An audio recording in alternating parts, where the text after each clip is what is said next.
Broncos country, what is good, people? It has been way too long, man. I'm on what seems like a world tour, still here in Amman, Jordan, enjoying my time, man, with the family. It's been amazing to say the least, and so I have not been able to make a lot of these videos. It's been a little bit frustrating too because this is my one of my favorite times of the year once camp starts.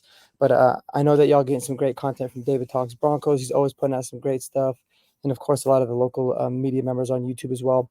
But if it's your first time joining the channel, guys, and watching this, bear with me. There's going to be a lot of great content, a lot of good recaps coming up in the next few weeks regarding Broncos camp. I've been trying to keep updated as much as I can, given the time changes, given the limited access to Wi-Fi. So I've been dealing with that to the best of my ability. If it's your first time visiting, guys, smash that subscribe button. If you love all things Denver sports, if you love the Broncos, if you love the Nuggets, if you love the Avalanche, and you love fantasy football, then you're going to love this content. You're going to love this channel. I hope you guys can hear me okay as I'm trying to talk a little bit low to not disturb some of the people around me here. So let's get started, guys, and let's dive right into it. We're going to be recapping as quickly and as efficiently as we can, really the first 7 days of camp and everything that I've seen. And a couple of things that I think are really positive that I'm really excited about, that Broncos fans should be excited about. And then some other things that maybe should be cause for concern, or maybe some things that we shouldn't overhype or overly dismiss and not necessarily look into way too much. So first and foremost, obviously, who doesn't want to talk about the quarterback situation, right? So when it comes to the quarterbacks, the quarterback rotation has seemed to now become a two-man race after a few days of camp once the pads came on. It used to be that Bo Nix, Jarrett Stidham, and Zach Wilson were all kind of rotating. And the order would be, Jarrett Stidham started with the ones, and the next day it was Bo Nix, and then the next day it was Zach Wilson. Over the course of the last couple of days with padded practices, it looks like it's just been Stidham and Bo Nix with the ones, and Zach Wilson has been relegated to working with the threes the entire time.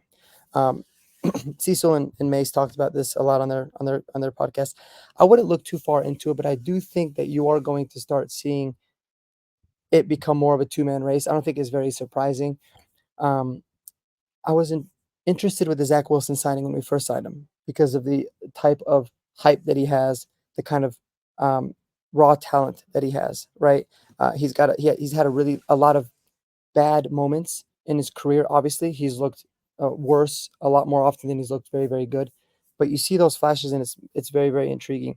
So if he can just become a little bit more steady, if he can be a little bit more consistent, and he can pick up on this offense, I think he's got a chance to genuinely uh, to make this roster, whether it's as the backup or as just the third guy that they could put on practice squad and bring up.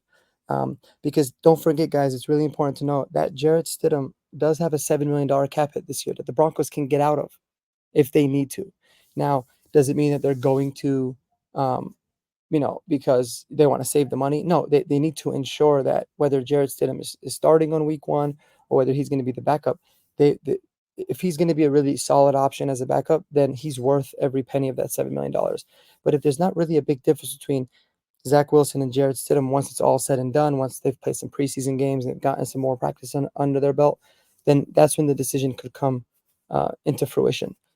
So something to monitor and really keep your eye out when it comes to that. Another really good news, guys, Greg Dulcich, right? Greg Dulcich has practiced now for all 7 days in full as a full go. He played in pads, he played without pads, and knock on wood, he's come out of them all clean. He, by all accounts, he's looked fine. He hasn't necessarily made huge splash plays from what I've seen, but that's not what we need to worry about with Greg Dulcich right now. We just need to make sure that he continues stacking days from a health perspective, because we've seen what he can do in games when he's healthy, and so that is huge news. I'm still not going to try to be overly optimistic about it because I know that these injury things in a second can change everything. But something to continue monitoring is the biggest win that we can have as Broncos fans when it comes to Greg Dulcich is that there's no news on him. If there's no news on him, no news is good news. So really pumped up about that. Another what I found to be maybe the most shocking storyline so far of camp is the position battle at center. By all accounts, what it's looked like is that Luke Wattenberg has the strongest hold of that position over Sam Mustafer and over Alex Forsyth. And I am surprised by that. They did start to rotate it over the last couple of days. They yesterday or the day before yesterday, they had given Alex Forsyth a run with the ones, and then yesterday it was Sam Mustafer. But people in the local media are saying not only has Luke Wattenberg gotten a majority of those reps with the first team, he's looked really, really good, and I'm surprised by that. I didn't think that that was necessarily going to be the case based off of what we've seen from Luke Wattenberg in his first year. He did make a jump in his second season, but ultimately it wasn't anything that impressive. But it looks like he's continuing to ascend. He's looked really good. And guys, listen, I don't care if it's Mustafa, I don't care if it's Wattenberg, and I don't care if it's Alex Forsyth. I just want the best player for the job at center. And by all accounts, so far it's been Luke Wattenberg. So that's going to be really interesting to monitor. And hopefully he can continue to make those strides and he can continue to get better. And we can get a little bit more clarity on that position. But that's always a really fascinating position battle for me, even though it's never sexy. Not people are not always going to be talking about center, but center is a very, very, very important position when it comes to this team. And I've said this third point here. I've said this a lot in videos, and I think some people probably thought I was a little bit crazy. There's a lot of people in the comments that were like, didn't seem like they necessarily agreed with me, which is totally fine. And please interact in the comments. I love it. But this wide receiver room is going to surprise a lot of people. I think it is extremely talented. I think it's very deep, and I think it has a ton of versatility, which I love. So the latest news is that Josh Reynolds yesterday had his best practice. He mossed Levi Wallace. He just looked explosive. He looked really good out there. I'm not surprised by it. If you guys go back in my video talking about Josh Reynolds is somebody that whenever he's gotten the opportunity to play, it seems like he's just making plays out there. When the ball is being thrown his way, it seems like it's caught, and it's caught on third downs. It's caught in the red zone. He just seems like a very solid player, and I love his versatility, and I really love the role that he's going to carve out in this offense. Believe me, this guy's going to have a very big role. He's going to be an impact player for this team. And Sean Payne, I talked about, he's an outside-in player. So somebody that he prefers to play outside, but can also be thrown inside as well. And that kind of versatility is huge when you talk about having Courtland Sutton, who we know is an outside guy, Tim Patrick, who we know is an outside guy, to be able to mix in those guys and still have Josh Reynolds on the field is huge, is very important. And then not to mention Marvin Mims, by what I'm hearing, has been looking phenomenal in camp. People are saying he's explosive. He brings a very different skill set than the previous three guys that I mentioned do.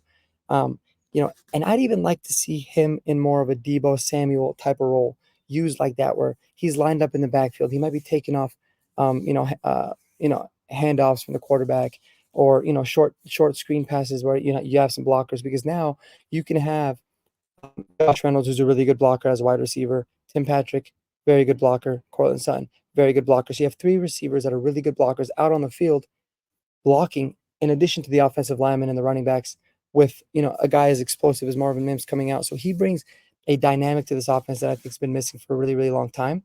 And he could do it outside. He could do it in the slot. He could do it in the backfield. So I love that. I would love to see more of that. And hopefully he can continue to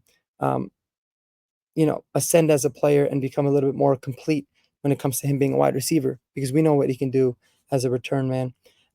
Troy Franklin, from what I'm seeing, is kind of having a little bit of a quiet camp, but he's that guy that is going to, I think, make his biggest impact and show what he can do in games, because take the top off the defense type of a guy. And he's somebody that in that role can open up opportunities for other guys, but you can't really you're not going to have so many of those opportunities and so many of those types of plays when it comes to like in practice. You're going to be practicing different things. But by all accounts, he's had a little bit of a quiet camp, but not overly worried about it, because there's just so many bodies in that room. Michael Bandy's shown some flashes. Brandon Johnson's always kind of been the guy that in practice he looks fine, but in games he tends to look better. So we'll see. We'll continue monitoring that. But watch out, guys, for Marvin Mims and for Josh Reynolds. I think that these guys are going to be really big impact players for the team, and it's going to be interesting to see what they do with Sutton and with Tim Patrick, because both of those guys are kind of the same dude, right?